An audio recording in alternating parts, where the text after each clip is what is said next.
Hi everyone, welcome back to my channel. My name is Chris, and for today's video I'm going to be doing a tag video. This is a tag called Handbag Dealbreakers. It was started by Isabelle Style and PurseOnFleek. I think that was a collaboration between the two of them, and I was tagged by my friend Flo from Flo in the City, so I will link all of those videos down below so you could see the different versions of this tag. But I'm just going to get right into it because I thought this was a great topic.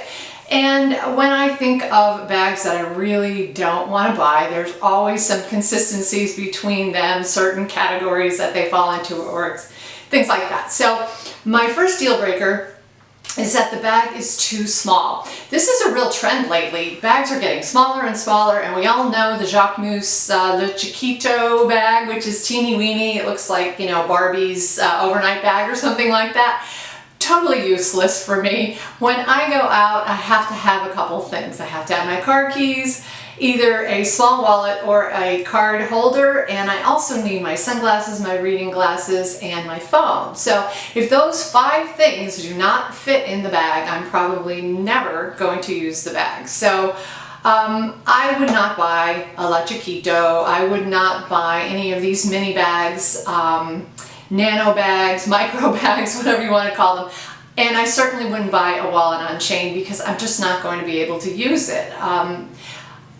Really, handbags are for function more than anything. I mean, I know they're fashion, I love them, they're a great accessory, but at the same time, they have a purpose, and that purpose is to carry your stuff. So when the bag doesn't carry my stuff, I'm not going to buy it. Now, about as small as I would go is maybe something like this from Coach. This is a small bag, in my opinion.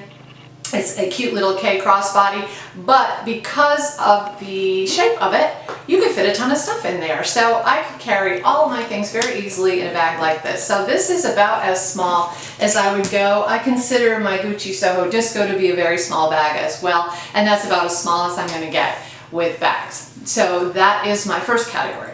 My second category is a bag that's not structured enough. If you take a look at my collection, you probably can see that I like pretty structured bags. I don't like to go too soft or too squishy, anything like that. And I really just, not that it has to be so stiff or anything, square or anything like that, but it still should have some structure to it.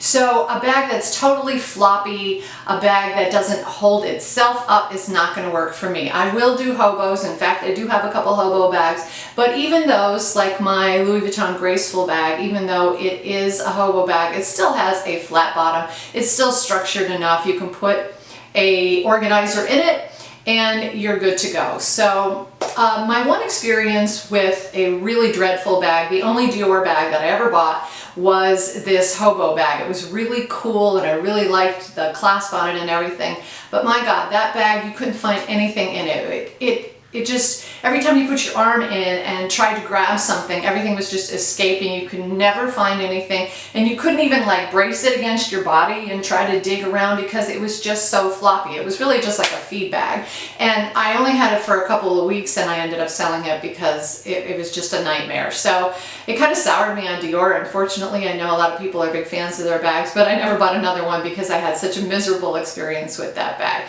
So something like that, something like the Bottega Veneta, what's it called, the pouch, that's probably not structured enough for me because when you put it down, it just kind of flattens and squishes down, and that's not enough structure for me. So that would be definitely a deal breaker. And my third and last, and probably the funniest, is bags that have either faces on them intentionally or unintentionally. So you guys might be familiar with the Louis Vuitton Kabuki collection, and there was a Pochette Cruise, I think it was called, that had a legitimate face on it. Creepy, freaky, I don't like it, I don't want a face on my bag. So I would never buy something like that that has an actual face on it.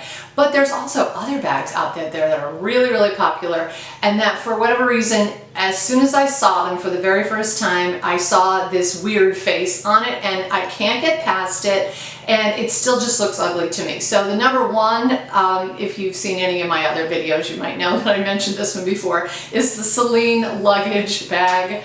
It has that weird robot face on it, and I just can't stand it. It looks like it's sticking its tongue out at you. I will never buy one. And apologies to all of you out there who love it. And I get that. I know that everybody's different with their bags, but for me, it's just not gonna happen. I don't like the robot face on that bag. And another bag that has a weird little face on it too is the Sanrep Maestro bag, which kind of looks like an old man's face, and I can't get past that either. Like every time I see the bag, I just think of this old man's face. So for me, that's just not gonna work. So those are my 3 deal breakers for bags. That's not too many, I guess, but still, I'm definitely not going to break those rules when it comes to bag. You won't be seeing me buying any of those anytime soon. So that is it for my video today. I hope you enjoyed it, and let me know what you think of my deal breakers in the comment section below. By the way, don't forget my giveaway is still open. I am still taking entries to win the brand new Louis Vuitton key pouch, monogrammed key pouch. So if you're interested in that, I will link that video here, I believe, and I will also link it down below just in case you hate all of these little things that pop up all the time. So anyway, that's it for my video today. Thanks for watching. Don't forget to subscribe, and I will see you in my next one. Take care.